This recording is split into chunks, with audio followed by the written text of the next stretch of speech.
If you remember after the Aston Villa game, in my analysis of that match, at the end of that video, I said that there was something I noticed. There was an issue I noticed with United's pressing that I wasn't going to talk about because United won that game and it was a good result. I think this match would be a good opportunity to actually highlight that issue with United's pressing.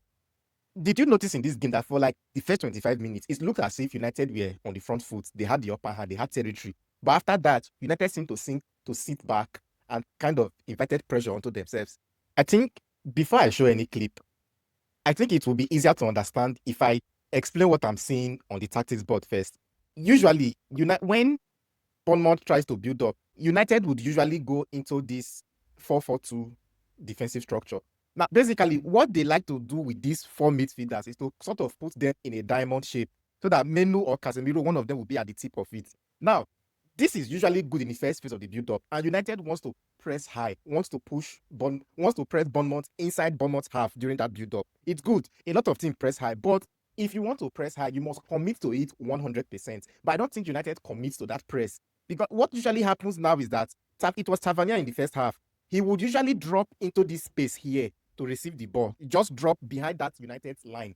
Now, what happens is, for other teams that usually press high, if you followed any of my analysis of teams that apply this high pressure, what happens is you will have usually a center back step out to make sure that this player cannot receive the ball freely. But doing that now, it means that you have to leave these people 1v1 in that your final back line. I think Carrick prefers to keep his back four intact.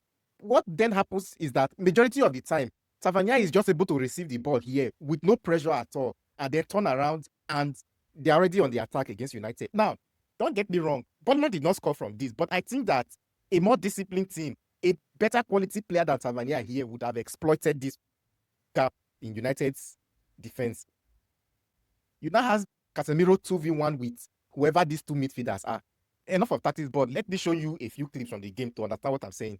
Now, this first instance was in the very early minutes of the game. And of course, it's that normal Bournemouth build-up. And then United in their usual diamond formation defensively. But look at Tavernier here. He has dropped really deep to come and receive the ball behind all of United's midfield and attacking line. And if I take this one clip forward, notice United's defense. Look at Harry Maguire here. Maguire could have stepped up to close him down, but he doesn't. I think that's the instruction. They maintain that line, and then he's able to turn and receive the ball and head straight for Manchester United's defense. Now, kudos to United, though. They defended most of these things well. But like I said, better quality players receiving the ball in that position would have done more damage. Look at another clip. Now, this is Bournemouth playing out from the back again. Keep an eye on Tavernier here, and look at what he is doing. He's slowly backing away from that Manchester United's midfield line. And then keep an eye out on Tavernier, keep an eye on Harry Maguire as well. Maguire is also backing off with him. Nobody's stepping up to him. And then he's able to receive the ball inside that space and turn with it again. Now, the thing is, if you want to press high, commit to the press and push the opponent high. That would mean that your defenders have to join that press as well. They have to put that pressure. If you want to step back and play in a low block or a mid block, just step back and play in the mid block. But if you are doing neither of them at the same time, then you're going to have situations like this. Now, Casemiro had to commit a foul here. Now, look at one of those instances again. I think this was one of the last ones in that entire first half. Look at a free player again, behind that line, being able to receive the ball freely. And again, this is what I highlighted in the board as well, is that 2v1 against Casemiro in the center of the pitch. Because Menu in that diamond shape, now this is Menu in that diamond shape, has gone up to join the press as well. United's defenders did not commit to that press. If they did, somebody would be stepping up to make sure that Bournemouth does not have a free player in the middle of the pitch. But then again, nobody does.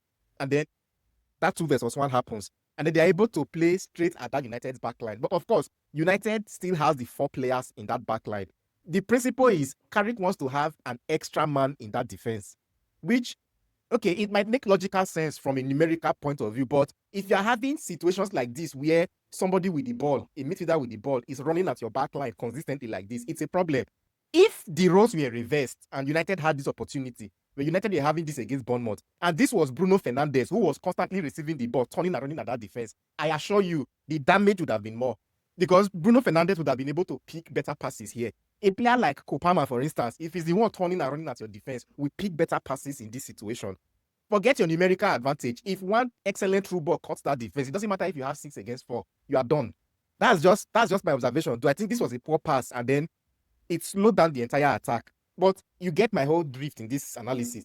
But what essentially ended up happening was after about 25 minutes, Carrick then dropped his entire defensive line, shifted into a mid block or even almost a low block. That was when it now seemed that Bournemouth were now coming into the game. Shifting into that mid block, I think the instruction, I'm not sure, but I think the instruction from Carrick was that one of the defenders should now be stepping up. But since they were closer to their own goal, they didn't have far to step up. But I still think that even when they were stepping up, the stepping up was a bit too late. Let me show you just one example of it. Now, this was another disjointed press from United. But on this occasion now, I think there was a half-hearted press. The midfielders are a little bit behind now, more than they usually would be. There is still Tavernier free behind the lines, nobody picking him up. But on this occasion, it was Evanescence who shifted from defense, and then Euro shifted up with him as well.